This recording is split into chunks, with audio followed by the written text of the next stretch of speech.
오늘 제목은 7과 영적 전쟁의 승리를 위한 기도입니다. 영적 전쟁이죠. 우리가 영적으로 싸워야 된다고 하는데 그 얘기는 뭐냐면 우리에게 적이 있다는 겁니다. 이 적은 눈에 보이는 적이 아니라 보이지 않는 적이죠. 예수님께서도 이렇게 사역을 하실 때 특별히 치유 기도 하실 때 모든 그 치유 기도를 그냥 여러 가지 방법으로 치유하셨지만 때로는 오늘 마가복음 9장 25절 말씀처럼 예수께서 무리가 어울려 달려오는 것을 보시고 악한 귀신을 꾸짖어 말씀하셨다. 그래서 때로는 악한 영들을 꾸짖어서 그 병을 고치실 때도 있으셨습니다. 또 어떨 때는 그저 갈릴리 바다에 돌풍이 막 일었을 때 그 돌풍을 향해서 꾸짖기도 하셨잖아요. 그래서 모든 눈에 보이는 현상들이 그 뒤에 꼭 악한 영들이 있는 건 아니지만 자연 법칙에 의한 현상들도 대부분이지만 때로는 그 현상 뒤에 악한 영들이 조종하고 있다는 것도 우리가 부인해서는 안 되는 것 같습니다. 이 보이지 않는 대상들, 이 악한 영들은 좀 어떻게 싸워야 될까? 오늘 주제가 기도니까 기도로 싸워야 된다는 건데요. 특별히 우리 에베소서 6장 12절 말씀 읽어보면 우리의 싸움은 누구를? 인간을 적대자로 상대하는 것이 아니라 통치자들과 권세자들과 이 어두운 세계의 지배자들과 하늘에 있는 악한 영들을 상대하는 것입니다. 즉 그래서 우리의 적이 있는데 그 적은 사람이 아니니까 사람하고는 싸우지 말고 사람 뒤에서 조종하는 악한 영들과 싸워라 라고 말씀하고 계시는 거죠. 네, 그래서 우리가 싸워야 하는 우리의 적은 사람이 아니라 악한 영들인데 그러려면 이 악한 영을 좀 이해해야 될 필요가 있는 것 같아서 젠슨 프랭클린 목사님이 이 악한 영을 3단계로 나누어서 설명한 것을 좀 소개합니다. 거기서 제일 아래 단계, 악한 영들이 하는 제일 아래 단계 일이 뭐냐면 우리를 성가시게 하고 귀찮게 합니다. 예를 들면 우리가 기도를 하려고 하는데 갑자기 전화벨이 울려서 기도를 못하게 한다든지 아니면 주님의 일을 좀 하려고 하는데 무슨 사건이나 사고들이 일어나서 자꾸만 우리가 주의 일에 신경 쓰지 못하게 한다든지 그래서 우리의 관심을 하나님이 아니라 주변 환경으로 자꾸만 옮겨 놓게 하는 거죠. 그렇게 하는 것이 이제 맨 밑에 이제 악한 영들이 하는 일들이고요. 그 다음에가 속이는 영입니다. 속이는 영은 예를 들면 우리가 다윈의 진화론이나 그게 사실이 아님에도 불구하고 우리가 학교에서 배우면은 그게 진리처럼 느껴져서 우리가 하나님으로부터 온 게 아니라 우리가 정말 원숭이로부터 왔나 보다 이런 잘못된 지식 때문에 하나님의 형상을 잃어버리게 만드는 우리를 속이게 만드는 거짓의 아비가 하는 일들이죠. 그렇게 돼서 우리를 이렇게 이제 속이게 되면 그 다음에는 통치, 어떠한 지역을 이제 통치하게 됩니다. 예를 들면 다니엘서에서 페르시아의 왕자가 이제 와서 하나님 가브리엘 천사가 메시지를 갖고 오는 거를 막 방해했었잖아요. 그런 것처럼 어떤 한 지역에 공산권 지역이나 또는 이슬람권 지역에 완전히 거짓의 아비에 속아 넘어가게 되면 거기에 이제 순종하게 되는 거죠. 그래서 악한 영이나 사단 마귀에게 이제 순종하게 되는 그런 어떤 통치권을 갖게 되는 그런 그래서 이렇게 악한 영들이 하는 일들이 이런 단계로 이렇게 일을 하게 된다. 그래서 우리가 이것에 대해서 어떻게 맞설 것인가? 우리가 우리를 성가시게 하고 귀찮게 해서 계속 하나님께로 멀어지게 한다면 우리는 더 하나님께 순종하면 될 것이고 우리가 거짓이 아니라 복음의 진리의 말씀으로 우리가 무장이 되면 거짓의 앞에 속아 넘어가지 않을 것이고 어떤 통치권에 들어가게 됐을 때는 우리가 공동체로서 교회 공동체로서 믿음의 신앙의 공동체로서 하나님 나라를 이렇게 세워져 갖고 확장시켜 나가면 우리가 그 지역을 점령할 수 있는 거죠. 이것처럼 우리가 악한 영들하고 이제 대적해야 되는데 싸워야 되는데 이런 악한 영의 정체에 맞춰서 우리가 싸울 때 어떻게 싸워야 되는가 에베소 6장 18절 말씀 같이 읽어보도록 하겠습니다. 온갖 기도와 간구로 언제나 성령 안에서 기도하십시오. 이것을 위하여 늘 깨어서 끝까지 참으면서 모든 성도를 위하여 간구하십시오. 그래서 에베소서 6장 18절 말씀은 우리가 영적 전쟁으로 유명한 말씀이죠. 에베소서 6장 10절부터 쭉 이어져서 결론적으로 하신 말씀인데요. 사도 바울이 영적 전쟁에 대해서 말하면서 우리가 주님 안에서 그분의 힘찬 능력으로 굳세게 되어서 또 악마의 관계에 맞설 수 있도록 하나님이 주신 무기로 온 몸을 이제 우리가 갑옷을 입어라. 온몸을 덮는 갑옷을 입어라 하면서 이제 주신 말씀이잖아요. 그래서 우리의 싸움은 인간을 적대자로 상대하는 것이 아니고 통치자, 권세자, 지배자, 하늘에 있는 악한 영들을 상대로 싸우는 건데 그러기 위해서 우리가 무장을 해야 된다. 온몸을 덮는 갑옷을 입어야 된다. 그러면서 진리의 허리띠, 정의의 가슴막이, 구원의 투구, 복음의 평안의 신발, 믿음의 방패, 성령의 검, 말씀의 검 이제 얘기하면서 그 결과로 이제 결론적으로 이렇게 온몸을 덮는 이제 갑옷으로 무장을 한 다음에 그 다음에 온갖 기도와 간구로 언제나 성령 안에서 기도하라는 겁니다. 우리가 기도할 때에 악한 영과의 전쟁에서 이길 수 있는 이유는 우리가 기도하면 하나님께서 싸우시고 하나님께서 일하시기 때문이죠. 악한 영은 사실은 우리가 이제 뭐 이렇게 너무 막 이제 겁내할 필요는 없지만 그렇다고 또 무시할 수 있는 존재는 또 아니지 않습니까? 그래서 C.S. 루이스가 그랬죠. 악한 영에 대해서 우리가 무지해서도 안 되고 무시해서도 안 된다. 그렇게 얘기했는데 우리가 싸우려고 하면 안 되고 주님께서 싸우시도록 우리가 뭐 해야 된다? 기도해야 되는 거죠. 그래서 이 악한 영들은 우리가 기도하는 것을 굉장히 싫어합니다. 사도행전 16장 16절에서 17절 말씀 같이 또 읽어보겠습니다. 어느 날 우리가 기도하는 곳으로 가다가 귀신 들려 점을 치는 여종 한 사람을 만났는데 그는 점을 쳐서 주인들에게 큰 돈벌이를 해주는 여자였다. 이 여자가 바울과 우리를 따라오면서 큰 소리로 이 사람들은 지극히 높으신 하나님의 종들인데 여러분에게 구원의 길을 전하고 있다 하고 외쳤다. 그 여자가 여러 날을 두고 이렇게 하므로 바울이 귀찮게 여기고 돌아서서 그래서 이 상황을 보면 사도 바울이 마케도냐의 빌립보에 이제 전도 여행을 가서 그곳에는 회당이 없었기 때문에 이제 강가나 이제 이런 곳에 기도의 처소를 이제 찾아서 늘 정기적으로 기도하러 가는데 그때마다 귀신 들린 여종이 막 귀찮게 하는 거예요. 기도하러 가지 못하게 방해하는 거죠. 말로는 뭐 하나님의 종들이다 뭐 이렇게 칭송하는 것 같지만 결국은 이 기도를 방해하는 겁니다. 근데 YLT 성경 번역을 보니까 이 귀신, 한국말로는 귀신이라고 돼 있지만 그 이 귀신의 이름을 거기선 뭐라고 YLT 영어 성경에서는 그러니까 보통 원어를 그 표현 그대로 좀 쓴 번역 성경이라고 하는데요. 거기서는 The Spirit of Python이라고 이 귀신의 정체를 얘기하고 있습니다. Spirit of Python. 파이톤은 뭐냐면요. 비단구렁이죠. 비단구렁이는 이제 먹이를 먹을 때 어떻게 먹냐면은 칭칭 감아서 그 숨을 끊어서 삼켜 먹지 않습니까? 뱀에는 두 종류가 있는데 독사 아니면 이제 이 구렁이 같은 종류죠. 그래서 사실은 그 호흡을 끊는다라는 게 굉장히 의미가 있는 것 같아요. 사단은 우리가 기도하지 못할 때 우리 영적인 호흡이 끊어지는 것을 알죠. 우리 영적인 호흡이 끊어지면 그냥 삼켜먹는 거는 꿀꺽하는 거는 정말 당연한 그냥 쉬운 거잖아요. 그래서 우리가 기도하려고 하는데 막 기도가 혹시 막 방해가 된다면 우리가 좀 정신 차려보고 이거 혹시 정말 기도를 방해하는 악한 영이 아닌가 싶어서 우리 사도 바울 선생님이 그러셨던 것처럼 대적하고 귀신을 내어쫓고 우리가 기도에 집중해야 되는 건 아닌가 싶습니다. 좀 뱀에 대한 저의 일생에 좀 재미있는 일화가 있는데요.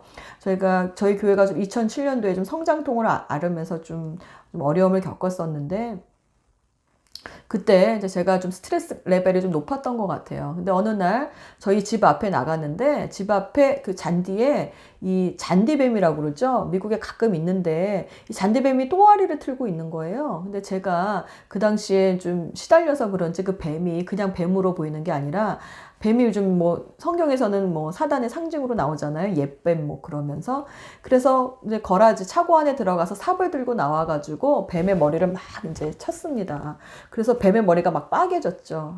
하나님이 근데 저보고 스트레스 해소하라고 뱀을 보내신 게 아니라 그 후에 제 마음에 들렸던 어떤 주님의 음성이 저에게 참 위로가 되었습니다. 그때 주님께서 제 마음속에 이런 생각이 떠오르게 해주셨어요. 놀라지 말아라. 다 끝난 싸움이다. 그쵸. 뱀은 머리가 빠개지면 이제 죽은 거잖아요. 근데 파충류이기 때문에 자율신경은 살아있어서 계속 꿈틀거리는데 사단은 이미 예수 그리스도의 십자가로 이미 뽀개졌죠. 근데 그냥 다 죽었는데 이미 끝난 싸움인데도 불구하고 제가 놀라는 거죠, 저희들이. 예. 그러지 말아야겠다 생각이 듭니다. 이미 다 끝난 싸움입니다. 예수님께서 십자가에서 이미 뱀의 머리를 상하게 하셨어요.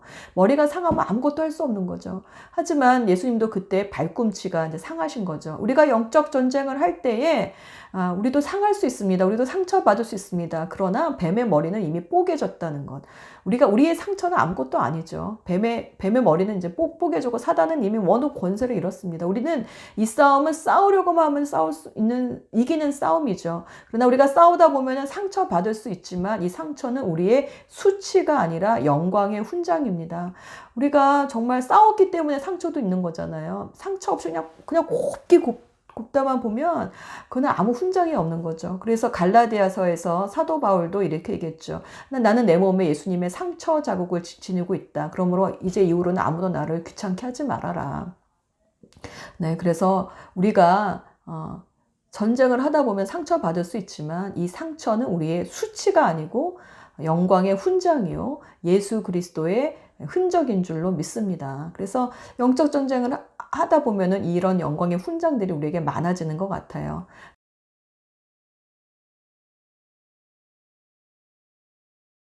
사탄의 플랜 A는 예수님을 믿지 못하도록 방해하는 거지만, 일단 사람들이 그리스도인이 되면 사탄의 플랜 B는 능력 있는 그리스도인이 아니라 비참한 그리스도인으로 살도록 정말 우리를 여러 가지 면에서 공격을 하고 이제 힘들게 만들죠. 우리가 영적 공격을 받고 있다는 걸 알면 저희가 대처하기가 쉬운 것 같습니다.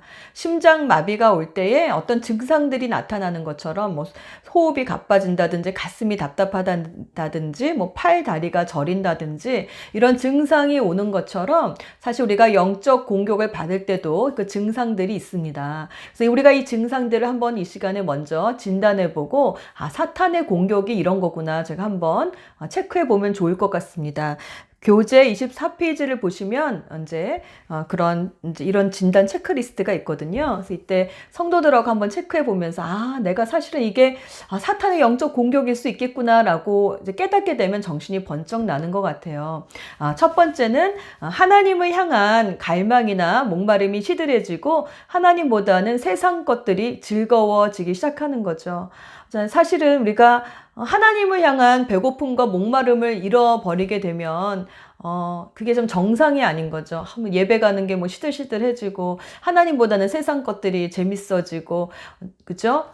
옛 뱀이 사탄이 하와를 이제 유혹했을 때 그렇게 했잖아요. 선악과를 보니까 정말 먹음직하고 보암직하고 지혜롭게 할 만큼 탐스러워 보였거든요. 그랬을 때 세상 것들이 정말 이렇게 좀 먹음직하고 보암직스럽다. 그때 정신을 차려야 되는 거죠. 내가 진리에서 벗어났구나.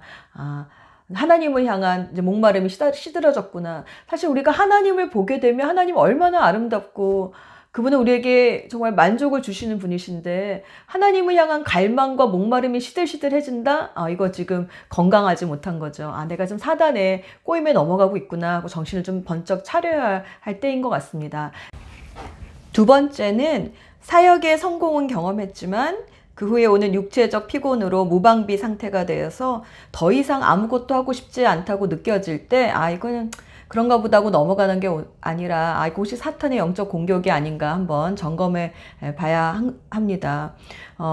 엘리야가 그랬죠. 850대 1로 갈멜산에서 바알 제사장들을 다 처단을 했지만 이세벨 여왕의 한마디 말에 두려워서 정말 브엘세바까지 도망가서 그 로뎀 그늘 아래 숨어서 이제 내가 조상보다 다 나을 게 없습니다. 이렇게 했어도 무슨 소용이 있습니까? 차라리 내 목숨을 걷어가 주십시오 하고 깊은 디프레션으로 빠졌는데, 우리가 지금 사역의 성공을 경험하고 나서나 부흥의 은혜를 막 경험하고 났는데 바로 사단의 시험에 빠져서 내 은혜 받아봤자 무슨 소용이 있나, 이런 좀 자포자기한 마음이 들거나 두려움이 몰려올 때가 있는데요. 이게 정말 사단의 영적 공격이구나라고 우리가 한번 깨워야 할 필요가 있는 거죠. 네, 또 세 번째는요, 결핍의 공격입니다.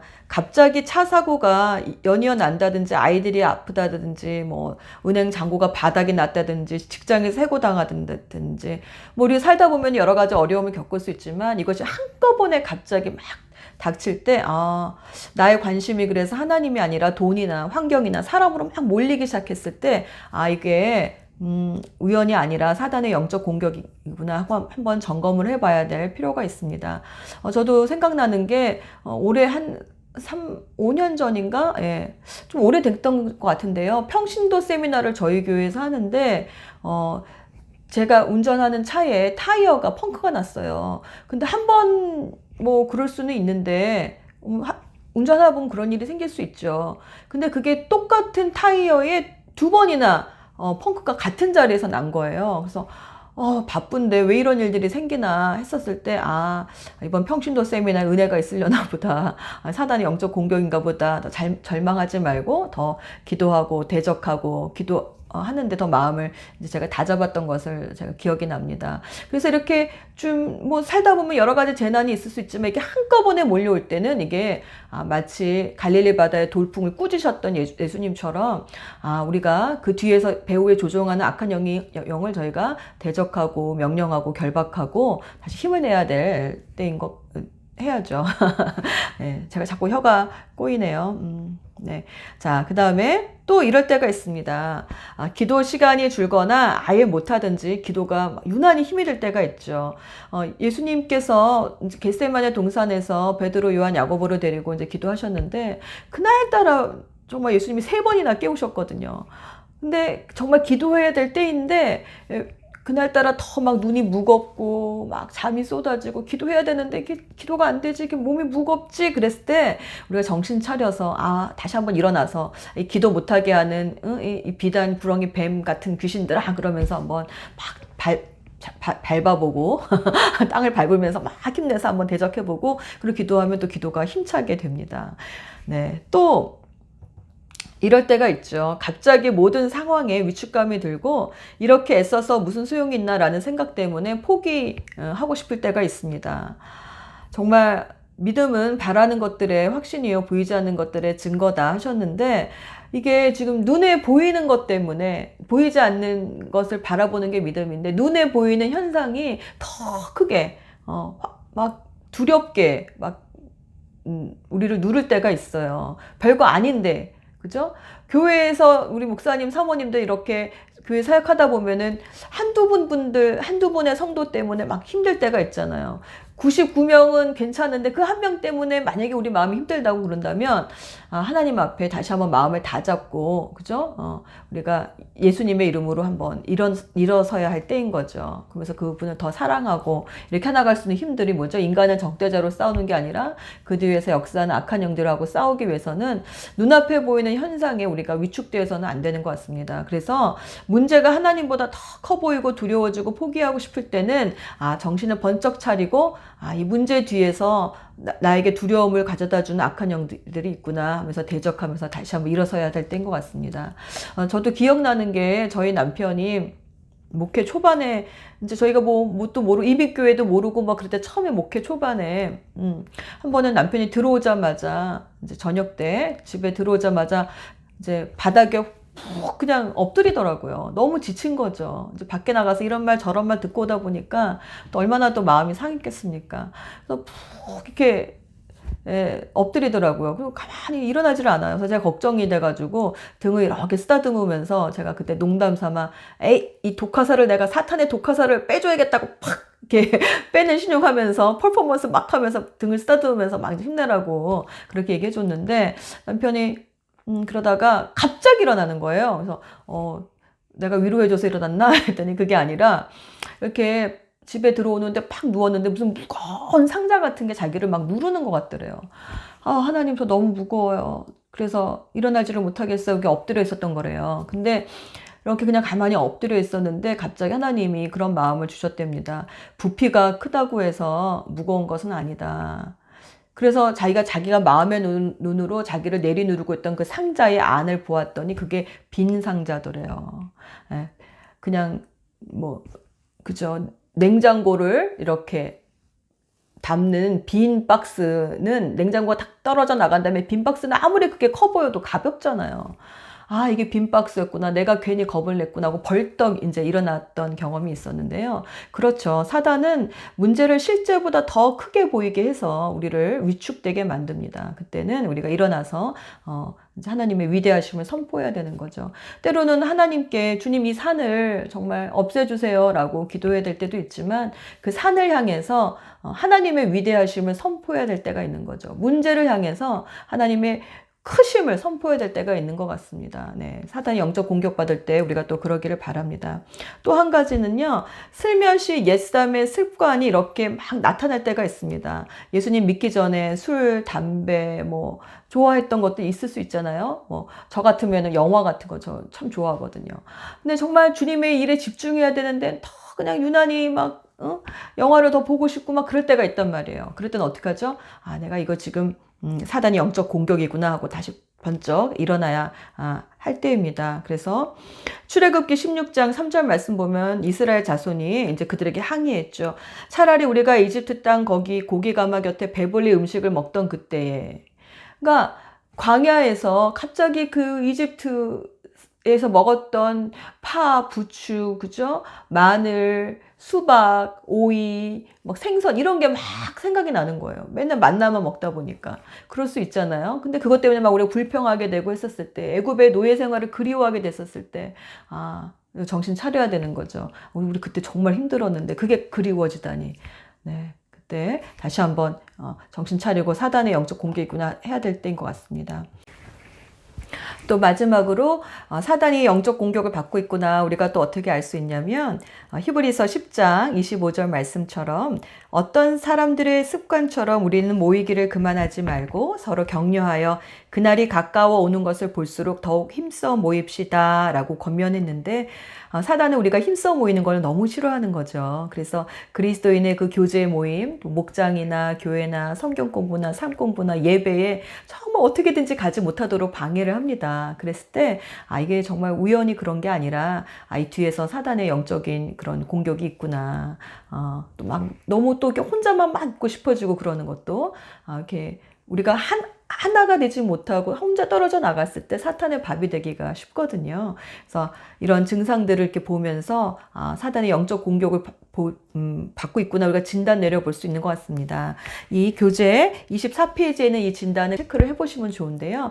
이것은 제가 만든 게 아니라 젠슨 프랭클린 목사님이 The Spirit of Python이라는 그 책에서 이렇게 좀 설명을 해놓은 게 너무 유익해서 제가 한번 또 정리를 해봤습니다. 이게 진단 리스트가 있으면 더 분명히 알게 되는 것 같아요. 그러면 이렇게 사단의 영적 공격을 받았을 때 우리는 어떻게 하면 좋을까요? 어떻게 기도하면 좋을까요? 이 책에서는 이제 이동원 목사님이 두 가지 기도를 소개하고 있습니다. 하나는 명령 기도요, 또 하나는 금식 기도입니다. 명령 기도는 사실은 우리가 명령을 누구에게 내릴 수 있냐면 권위자가 그 아래에 있는 사람에게, 그죠? 신분이 높은 사람이 낮은 사람에게 이렇게 명령을 내릴 수 있는 거잖아요.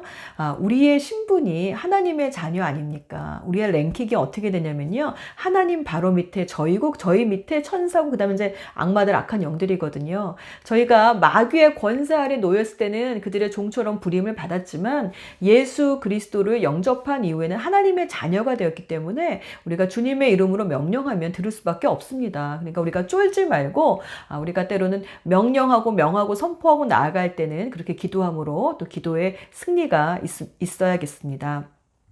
그래서 이게 교재 보시면요. 예수님께서도 그 귀신들에게 명하심으로 또 귀신을 귀신을 떠나가게 해서 병을 치유하셨죠. 이 사진을 보면 명령기도 하면서 어떤 사진이 나와 있는데 이 사진이 뭐냐면요. 저 워룸이라는 그 영화에서 그 클라라 할머니가 워룸이라는 혹시 영화 보셨는지 모르겠어요. 기도에 관한 영화인데 너무 좋아서 꼭 기도의 삶 공부하시는 분들과는 함께 꼭 보면 좋겠습니다. 제가 앞부분에도 한번 소개한 것 같은데요. 거기에서 이제 클라라 할머니가 이제 주차장에서 강도를 만나는데 거기서 쫄지 않고 내가 예수님의 이름으로 명하노니 당장 칼 내려놓고 떠나 이렇게 명령을 했더니 그 진짜 강도가 쭈뼛쭈뼛하다가 칼을 놓고 이제 떠나갔거든요. 아, 그래서 그걸 보면서 정말 사람이 아니라 그 사람 뒤에 있는 그 악한 영들에게 우리가 명령할 수 있구나. 이제 그런 것도 한번 보여주는 도전이 되는 참 좋은 장면이어서 사진을 한번 잠깐 올려놔 봤습니다. 이것처럼 우리가 함께 이제 명령하면서 저희가 나아갈 수 있는 거죠. 우리 또 누가복음 9장 1에서 2절 말씀 보면 예수께서 그 12를 한자리에 불러놓으시고 모든 귀신을 제어하고 병을 고치는 능력과 권능을 주시고 하나님 나라를 선포하며 병든 사람을 고쳐주게 하시려고 그들을 내보내시며, 그래서 우리가 제자된 삶으로 하나님 나라를 선포하기 위해서 나아갈 때 우리 주님께서 이렇게 백업을 해주십니다. 그러니까 우리에게 그런 권세가 있다는 것을 알고 하나님 나라를 위해서 나갈 때 아무 무기 없이 그냥 내보내신 게 아니거든요. 우리에게 이런 권세와 권능이 있구나라고 이제 딱 그걸 알게 되면, 우리가 몰라서 못 싸운 거지 알게 되면 또 잘 싸우게 되는 것 같습니다. 그래서 때로는 우리가 정말 그 큰 산을 향해서, 아까도 말씀드렸지만 산과 같은 문제들에 대해서 하나님께만 막 하소연하는 게 아니라 그 산을 향해서 예수님께서 말씀하셨죠. 마태복음 17장 20절에서 내가 진정으로 너에게 말한다. 너에게 겨자씨 한 알만한 믿음이라도 있으면 이 산더러 여기에서 저기로 옮겨가라 하면 그대로 될 것이요. 때로는 산을 향해서 하나님의 위대하심을 선포하면서, 문제를 향해서 하나님의 뜻을 선포하면서 떠나가라라고 이렇게 말을 할 때 그런 문제들이 뚫고 지나가는 그런 역사가 있습니다. 네, 그래서 이렇게 명령 기도를 이제 해보는데, 명령 기도할 때 주의해야 될 게요. 너무 막 남발하지 마시고, 여기 교재 51페이지 보시면 명령 기도의 실제가 딱 나와 있어요. 그래서 그 기도문을 성도들하고 같이 한번 읽어보는 것도 참 좋은 것 같습니다. 한번 같이 읽어보면요. 교재 보시면 사랑하는 하나님 아버지 51페이지입니다. 먼저 저희 삶 가운데 주님께 온전히 드리지 못한 영역들을 살펴보고자 합니다. 그래서 명령 기도하기 전에 사단이 우리에게 틈할 수도 있는 거잖아요. 그래서 하나님 앞에 회개할 것들은 이제 회개하는 거죠. 주여 저의 범죄함과 게으름과 타협들을 용서해 주옵소서. 지금까지 저를 넘어뜨리려고 온 모든 어둠의 세력들을 성령의 능력과 예수 그리스도의 이름으로 물리쳐 주옵소서. 저를 주의 볼로 깨끗이 하시고 성령 충만함을 주옵소서. 이렇게 자신을 먼저 점검하고 회개하고 그다음에 성령의 충만함을 구하는 기도를 하신 후에 이제 사랑하는 형제와 자매들을 위해서 우리가 선포하는 기도할 수 있습니다. 우리가 기도하다 보면 저분이 지금 정말 노름에 너무 묶여 있구나. 또는 저분이 너무 시기 질투에 눈이 어두워져 있구나라는 걸 봤었을 때 우리는 그냥 기도할 수 있는 거죠. 그 사람을 위해서, 그 사람 뒤에서 역사하는 악한 영들에 대해서 우리가 결박함으로 그 악한 영들이 더 이상 그 사랑하는 형제 자매들을 괴롭히거나 방해하거나 회방하지 않도록 우리가 결박하고 사단의 활동을 제어할 수 있는 능력과 권능이 우리에게 있음을 우리가 믿고 그렇게 기도하면 참 좋겠습니다. 두 번째는요, 금식 기도입니다. 금식 기도는 예수님께서도 공생의 사역을 하시기 전에 정말 40일 동안 금식하시면서 영권을 받으셨잖아요. 그러니까 우리가 기도할 때에 악한 영과 대적하기 위해서는 우리에게도 그런 영권이 있어야 되는데, 그럼 주님께 집중하려면 우리가 또 금식하며 기도하며 나아가는 것이 참 중요한 것 같습니다. 변화산 밑에서 제자들이 귀신 들린 아이를 내어 쫓지 못해 쩔쩔맸을 때 예수님께서 그 귀신을 내어 쫓으신 것을 보고 제자들이 와서 물어봤죠. 왜 저희들은 그런 걸 할 수 없었습니까? 라고 말했을 때 마태복음에서는 그렇게 말씀하셨습니다. 이런 종류는 기도와 금식 외에는 떠나가지 않는다. 그래서 금식 기도가 또 이 악한 영을 대적하는데 또 이게 권능이 있구나 우리가 또 알 수가 있습니다. 그래서 진정한 금식 기도의 동기는 무엇이어야 되는가? 이사야 58장 읽어보면서 점검을 해보시고요. 특별히 스가랴 7장 5절 말씀 또 같이 읽어보도록 하겠습니다. 스가랴 7장 5절 말씀 보면, 너는 이 땅에 온 백성과 제사장에게 이렇게 말하여라. 너희가 지난 70년 동안 5째 달과 7째 달에 금식하며 애곡하긴 하였으나 너희가 진정 나를 생각하여서 금식한 적이 있느냐? 그래서 정말 금식 기도의 목적이 어떤 능력이나 권능을 받기 위해서가 아니라 정말 하나님께 우리가 집중하기 위해서, 우리가 하나님과 더 간절히 만나기 위해서 우리가 육신의 것들을 좀 절제하고 주님께 구별되어 나가는 그 시간이 금식 기도인 것에 대해서 스가랴서는 말하고 있죠. 있죠. 사실 능력은 우리에게서 나오는 게 아니라 주님께 나오는 건데 우리가 주님 앞에 집중하여 나가게 되면 하나님께서 부어주시는 은혜가 얼마나 크겠습니까? 우리는 그러면 그 통로의 역할을 할 수 있는 거죠. 깨끗한 통로가 되기 위해서 우리에게 또 그런 금식의 기도가 필요한 것 같습니다. 그래서 초대교회 성도님들을 보면 사도행전 13장이나 사도행전 14장 23절 말씀을 보면 뭐 장로들을 뽑을 때 또 그죠? 또 처음에 바울과 바나바를 구별하여 세울 때 교회의 지도자들이 함께 금식해서 주님의 뜻을 이렇게 분별하여 알았던 것을 봅니다. 그것처럼 우리가 하나님의 뜻을 더 알고 하나님께 집중하기 위해서는 육신의 좀 활동을 좀 제어하고 주님께 집중하는 이 금식 기도가 참 필요한 것 같습니다. 또 고린도전서 9장 25에서 27절 말씀을 보면 또 같이 읽겠습니다. 경기에 나서는 사람은 모든 일에 절제를 합니다. 그런데 그들은 썩어 없어질 월계관을 얻으려고 절제를 하는 것이지만 우리는 썩지 않을 월계관을 얻으려고 하는 것입니다. 그러므로 나는 목표 없이 달리듯이 달리기를 하는 것이 아닙니다. 나는 허공을 치듯이 권투를 하는 것이 아닙니다. 나는 내 몸을 쳐서 굴복시킵니다. 그것은 내가 남에게 복음을 전하고 나서 도리어 나 스스로는 버림을 받는 가련한 신세가 되지 않으려는 것입니다. 그래서 우리가 경기하는 자로서 우리 자신을 몸을 쳐서 굴복하고 절제 연습을 함으로 우리에게 주신 사명을 다 감당하기 위해서는 이 금식의 훈련이 참 필요하구나 저희가 알 수가 있습니다.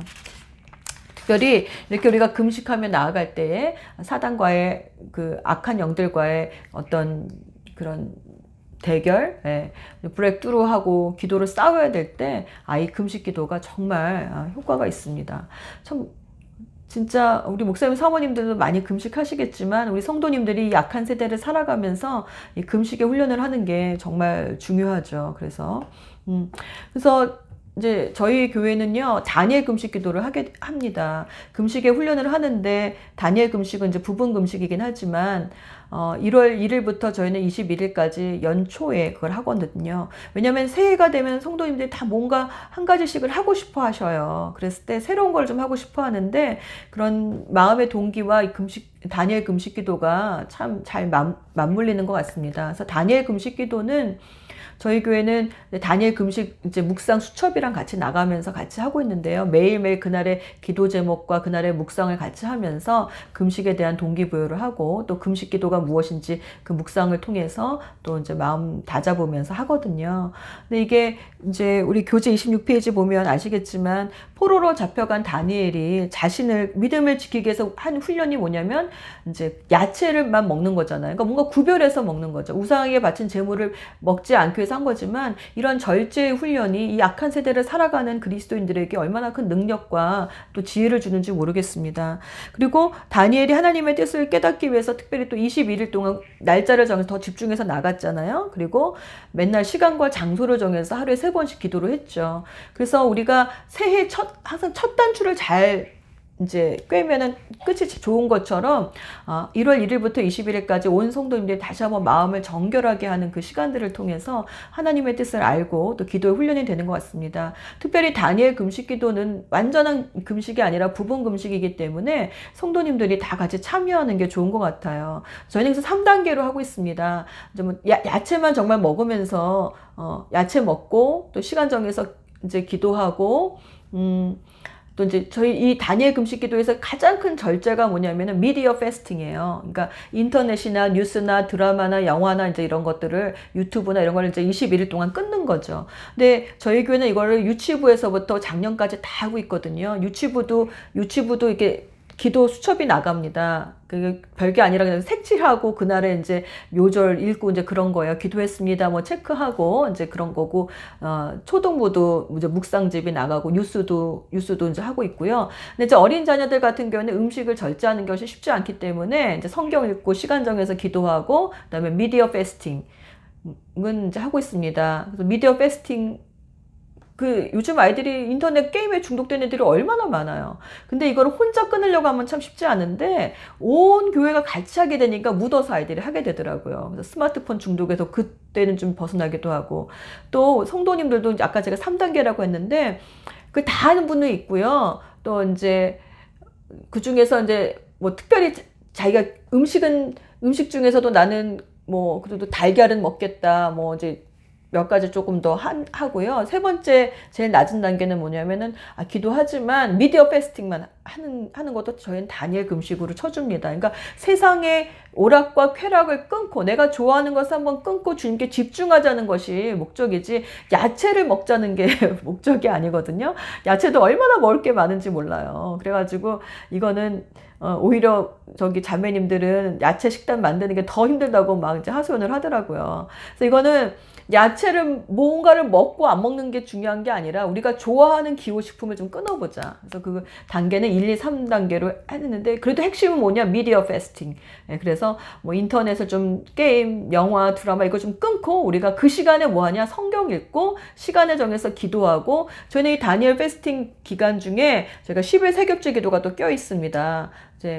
이제 내년에는 이제 코로나 때문에 어떻게 할지 모르겠는데요. 세겹줄로 이제 그때 10일 세겹줄 껴서 다니엘 금식 기도 기간 중에는 하기 때문에 얼마나 뜨거운지 모르겠어요. 근데 감사한 거는 새해 첫날 이것을 하게 됐을 때 성도님들이 뭔가 좀 깨끗하고 거룩하고 그리고 하나님의 임재를 깊이 느끼고 경험하기 때문에 그 다니엘 금식 기도 동안 하나님을 이제 맛본 분들은 또 계속 한 해를 그렇게 또 살아가게 되는 것 같습니다. 이것이 정말 저희 교회를 지켜주는 그것이었던 것 같아서 이걸 참 포기 못하는 것 같아요. 저희가 이걸 한 지 이제 8년 되어 갔는데 그러면서 저희 교회가 좀 꾸준히 성장을 하고 목자 목녀님들이 세워지고 그런 큰 역사들이 있었습니다. 그래서 교회가 기도하는 집이 되어서 한 문화를 형성해 나갈 때 온 성도가 한번 같이 금식 훈련을 하는 데는 다니엘 금식 기도도 참 좋지 않은가 싶습니다. 네.